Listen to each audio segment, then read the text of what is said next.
In the headlines, EFCC declares Emefiele's wife, 3 others wanted for alleged money laundering. Osun youths protest high cost of living as CAN charge Tinubu to urgently address escalating hunger and insecurity. NECO postpones 2024 staff promotion exam indefinitely. Away from Nigeria, at least 5 killed in protest over mosque demolition in North Indian town. Hello and welcome to Trust TV News Update. I am Sumaya Abubakar. Thank you for joining us. And now the details. The Economic and Financial Crimes Commission, the EFCC, has declared Margaret Emefiele, the wife of the former Central Bank of Nigeria's Governor Godwin Emefiele, and 3 others wanted for alleged involvement in money laundering activities. According to the EFCC, Margaret Emefiele, Eric Odo, Anita Omoile, and her husband, Jonathan Omoile, are wanted for their roles in a scheme to convert large sums of money belonging to the federal government of Nigeria.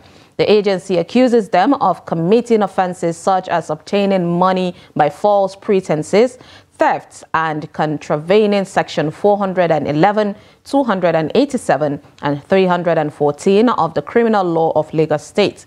A statement released by the EFCC late Friday night included mugshot portraits of the 4 suspects, urging anyone with information about their whereabouts to contact the nearest EFCC command or police station. This follows ongoing legal proceedings against Godwin Emefiele, who is facing charges of fraud amounting to 1.8 billion naira and $6.2 million. Governor Dikko Umarada of Katsina State has called on residents to adopt proactive measures in defending themselves against bandit attacks, emphasizing the importance of community organization over sole reliance on government intervention. The governor's remark echoes the growing insecurity across the northwestern states, where bandit attacks have become a regular occurrence. Abdullahi Yamadi reports. Against the backdrop of escalating insecurity in Katsina State, Governor Rada's message to residents resonated with urgency, urging them to mobilize and protect their communities against the relentless onslaught of bandits. We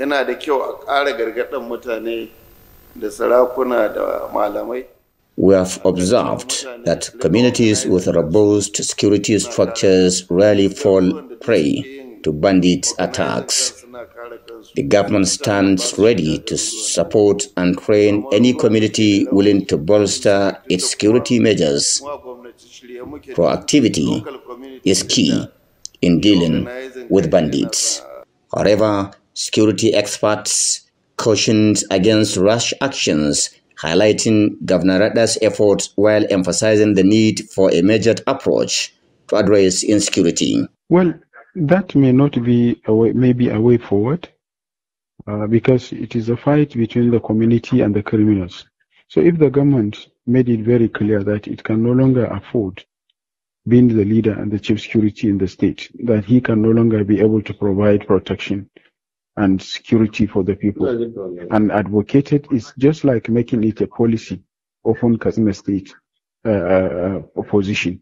So I think that will help. Addressing not only security concerns, but also the pervasive issues of food shortages and poverty within the state, Governor Rada underscored the imperative for immediate action. The emergency security meeting convened key stakeholders, including security chiefs, paramilitary leaders, and traditional rulers from Katsina and Daura, alongside senior government officials.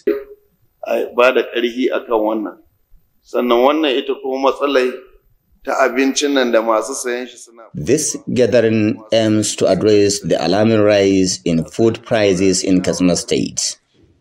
We must act compassionately as the specter of hunger and poverty looms over us, regardless of social standing. Let's consider Can a civil servant earning a minimum wage of 30,000 naira afford a decent living?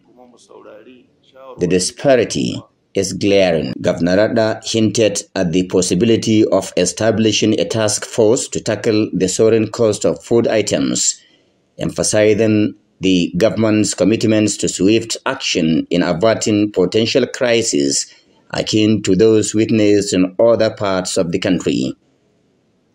Abdullahi Izumayamadi, Trust Television News, Katsina. Youths in Osun State took to the streets of Osogbo, the state capital, in a peaceful protest on Friday to demonstrate calling on the federal government to address the prevailing economic hardship in the country. Hamid Oyegbade tells us more.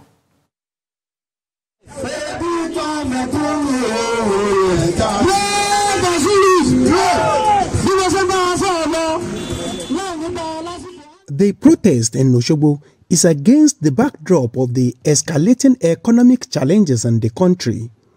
Men of the Osun State Police Command and personnel from other security agencies were deployed to the scene of the protest to maintain law and order. Tagged the Osun Peaceful Solidarity Walk, the protesters gathered beside the Freedom Park in Osogbo, expressing their dismay at the unbearable rise in the cost of living, particularly for the poor masses. They voiced their grievances, highlighting the suffering experienced by Nigerians due to the current economic hardship. The youth, we gather today to express our satisfy our grievances on economic hardship and insecurity. We come together today to tell the federal government that they should find solution to the insecurity and economic hardship. People are feeling the heat. It's too much. Enough is enough. If the government fails to yield to the front of the people, we are going to mobilize a larger number of masses in Osun to reach the seat and tell them enough is enough. The youth are coming out today to send a signal to the government that we are done. We are saying we are the Sorosote generation. We are sending the money to the government because we are trying to avoid what happened in the 2020. Protesters directed their plea to President Bola Tinubu, urging him to take action to alleviate their suffering. These protesters are echoing a national outcry against the continued rise in the cost of living, with many households struggling to meet their basic needs. Nigerians continue to advocate tangible action to address the current economic hardship. Hamid Oyegbade, Trust TV News, Osogbo. The Christian Association of Nigeria (CAN) in the 19 northern states and the Federal Capital Territory, the FCT, has expressed concern over the prevailing economic hardship and the increasing security challenges across the country. In a statement issued by its Secretary General, Sunday Oyibe, on Friday, CAN noted that the suffering in the country is becoming unbearable for ordinary Nigerians. The statement said the situation is further compounded by the escalating insecurity occasioned by rampant killings and kidnapping for ransom, adding that the government must take urgent steps to address the depressing economic and escalating security situation in the country. Northern CAN also noted the rampaging activities of bandits in Plateau State and other parts of the country in recent times, pointing out that it is saddened by the attacks by bandits in Mangu local government area of Plateau State, where many people were killed and several houses burnt, barely a month after several communities in Barike-Ladi, Bokos, and the same Mangu were raided by bandits, resulting in the killings of over 300 people. The statement appealed to the government to do everything possible to stop the killings, not only in Plateau, but across the country, alleging that the killings have continued because the perpetrators have never been brought to justice. Still on economic matters, managers of Nigeria's economy provided reassurance to the National Assembly concerning the country's inflation rate and foreign exchange volatility. Despite ongoing concerns among citizens and legislators, the federal government is actively addressing these issues, as highlighted during their appearance before the Senate Committee on Finance, Appropriation, Banking, Insurance, and other financial institutions. Trust TV's Sager Ibrahim reports. Addressing the free fall of the naira against the dollar, Governor of the Central Bank of Nigeria, Emefiele Doso, outlined the comprehensive strategy deployed by the federal government through the Apex Bank to enhance liquidity in the foreign exchange market. While progress is evident, Cardoso emphasized that there is no instant solution to expedite its effect. We believe that using the inflation targeting framework, which is being adopted by the central bank and going forward, obviously, by the MPC, we believe we will see inflation moderating to 21.4%. These measures have already started yielding early results, and this is early times, and I couldn't agree more with the Minister of Finance with respect to the issue of the timing of reforms, that frankly there is no magic wand, unfortunately.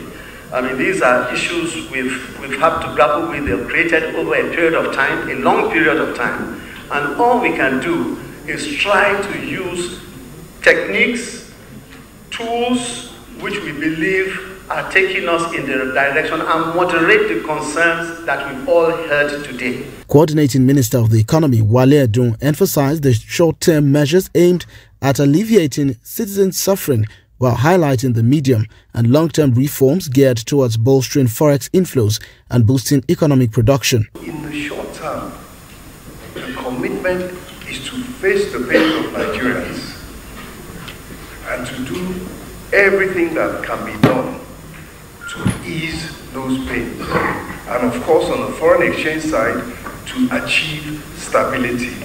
For the medium term, let us be assured that the monetary and the fiscal policies which are being implemented are going to lead to increase in production, increased funding for the government to play its own role. Difficult reforms take time for the benefits to come through.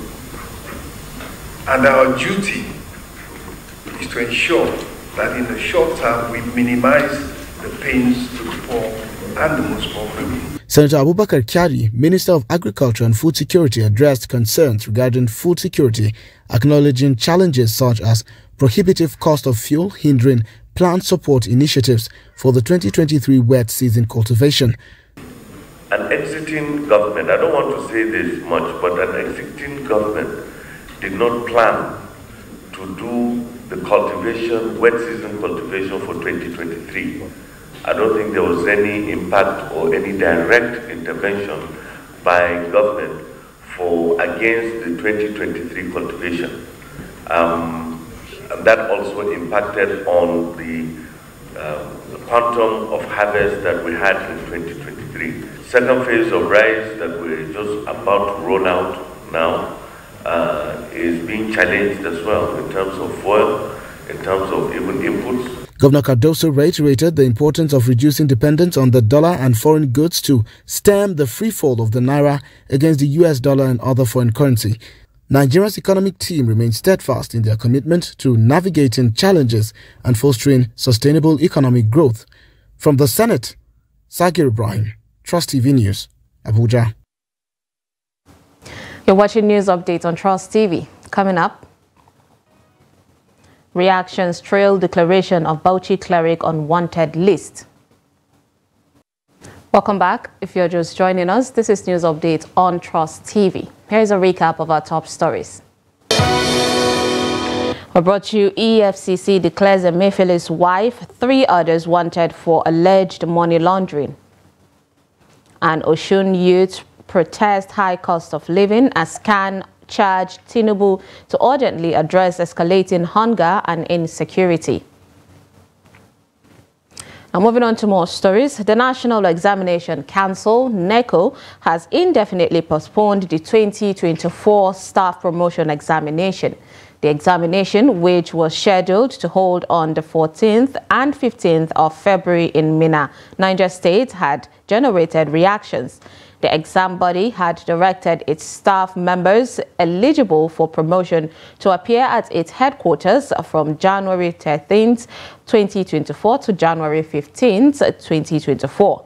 However, the staff kicked against the development due to insecurity ravaging the country. A statement issued by the Acting Director, Directorate of Information and Digital Communication, Aziz Sani, on Friday, said the postponement was in compliance with the directive of the Committee on Basic Examination Bodies of the House of Representatives. Aliko Dangote, renowned business magnate, has paid a courtesy visit to Governor Abba Kabir Yusuf at the Kano State Government House. Their meeting signified a commitment to collaboration in advancing the development agenda of Kano State. Both leaders shared a vision for progress and prosperity. Areas of empowerment, how do we assist the government? Because the government cannot do it and so on. In terms of security, I think Kano is by far safer than almost all the northern states. But I think this does not mean that Excellency will relax. You know, most of these criminals, when you chase them from one state, they move to another state. But luckily for us, it has been a very safe haven here. And I want to assure you, Your Excellency, we will continue to support you, not only because that I'm from Kano, because I know that your intentions are good. Let me equally seize this opportunity to thank you immensely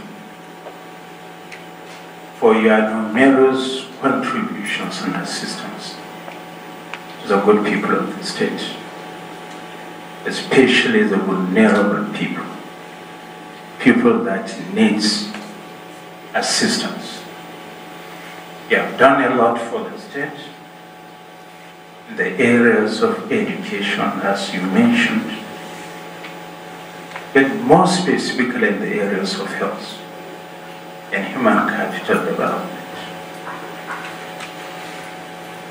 We are all aware about your contributions to the health sector. When you established a foundation with Bill and Melinda, in which you have been contributing, especially in the eradication of polio throughout the state. Tension is gripping Bauchi State as news spreads of the Nigerian Police Force declaration of renowned Islamic cleric Dr. Idris Abdulaziz Duz Entenshi as wanted on charges of contempt of court. Trust TV's Adamu Imam has more.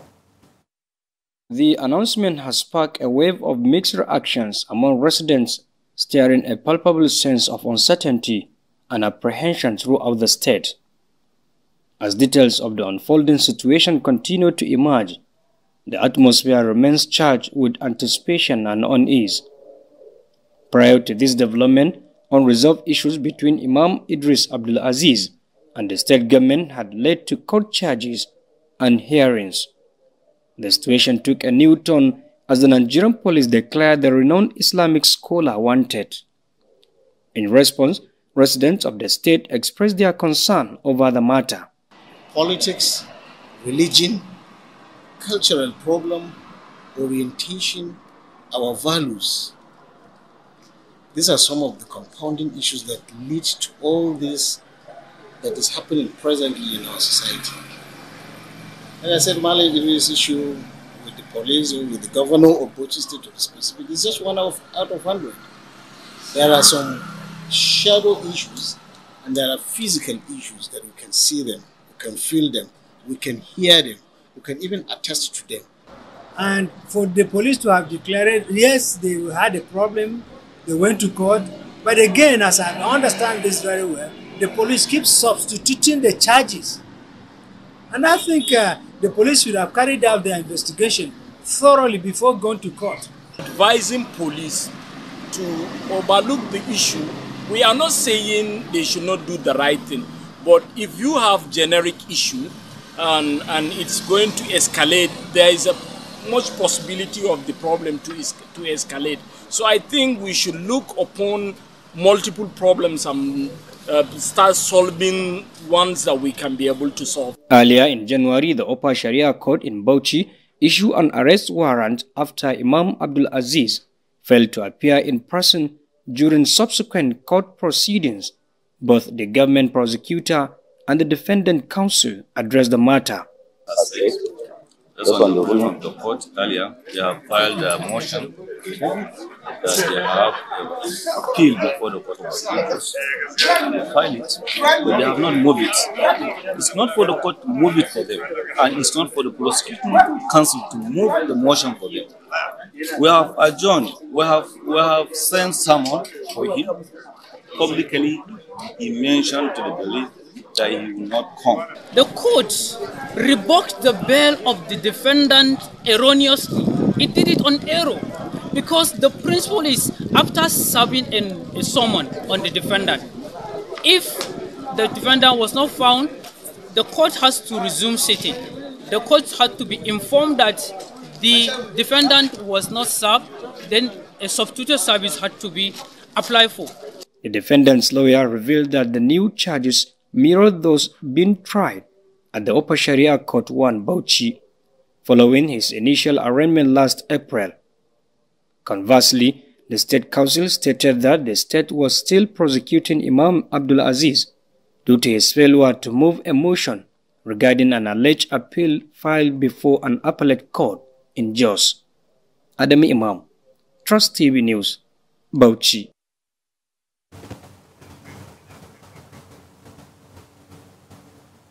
In business, equities transactions on the floor of Nigerian exchange rebounds on Friday, with the market capitalization increasing by 345 billion naira after 4 days of negative trend.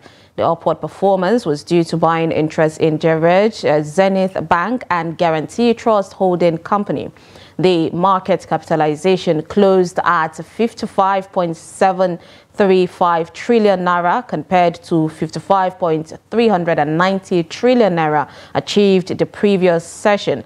This represents a growth of 0.62%. The market cap overall shed 1.42 trillion naira for the week, having lost 4 out of 5 sessions. The benchmark all-share index closed 2.45% lower on week-on-week basis. Consequently, the year-to-date return fell to 36.22%.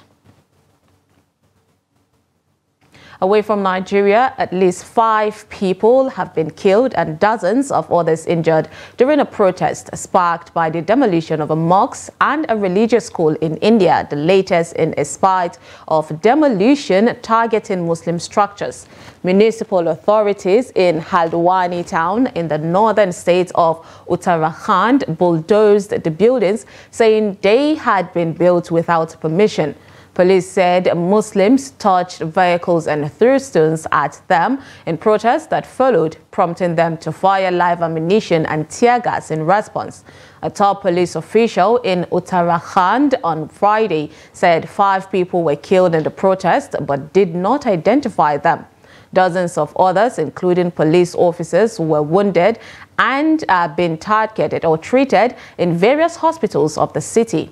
Vandana Singh, the district magistrate of Nainital district, where Halwani is located, said the protest was linked to a government drive to demolish a property that is neither registered as a religious site nor has it been given any such recognition.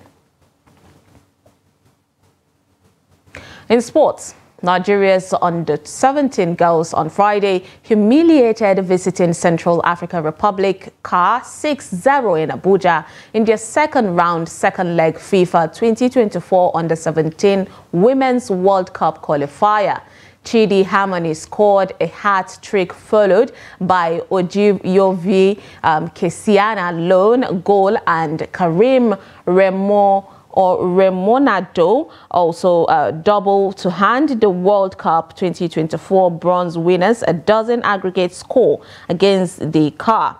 Recall that the Bankole Olowo Okere led girls on Sunday hammered the CAR girls 6-0 at home before completing the job in Abuja on Friday.